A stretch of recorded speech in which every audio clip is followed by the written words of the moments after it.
Hi, I'm Hillary Marker. And I'm Mark Johnson. This week on Your Music News. Who beat Google and Apple? My Morning Jacket has a new album. Canada is growing, why can't the US? LimeWire owes $75 trillion in damages. And how can musicians help the crisis in Japan? All this and more coming up on Your Music News.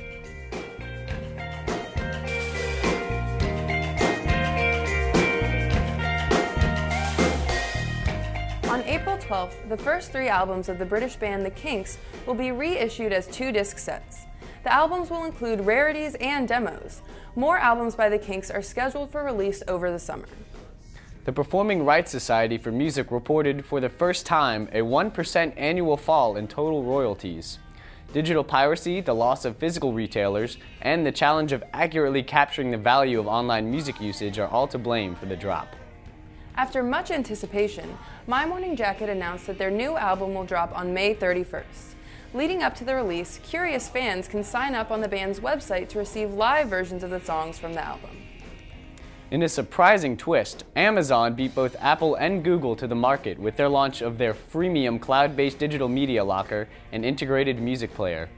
Despite some protests due to their launch without label support, the new cloud player is seen by many as a much-needed competitor to Apple. In an effort to raise money for victims of Japan's earthquake, almost 40 popular artists have contributed songs to a new compilation CD. The album, entitled Songs for Japan, is now available on iTunes. It features artists such as Lady Gaga, John Lennon, and Eminem. All of the artists, publishers, and labels involved have waived any royalties for these tracks, and iTunes will be donating all proceeds to the Japanese Red Cross Society. Major labels are holding LimeWire accountable for $75 trillion in damages. However, the amount was deemed absurd and contrary to copyright laws by a federal judge, who stated that it is more money than the entire music recording industry has made since Edison's invention of the phonograph in 1877. The judge concluded that the labels should be limited to 1 damage award per work. The latest SoundScan figures reveal that music sales in Canada are growing, while the U.S. market is remaining stagnant. This marks the 5th straight year in which the Canadian market has grown significantly faster than the U.S.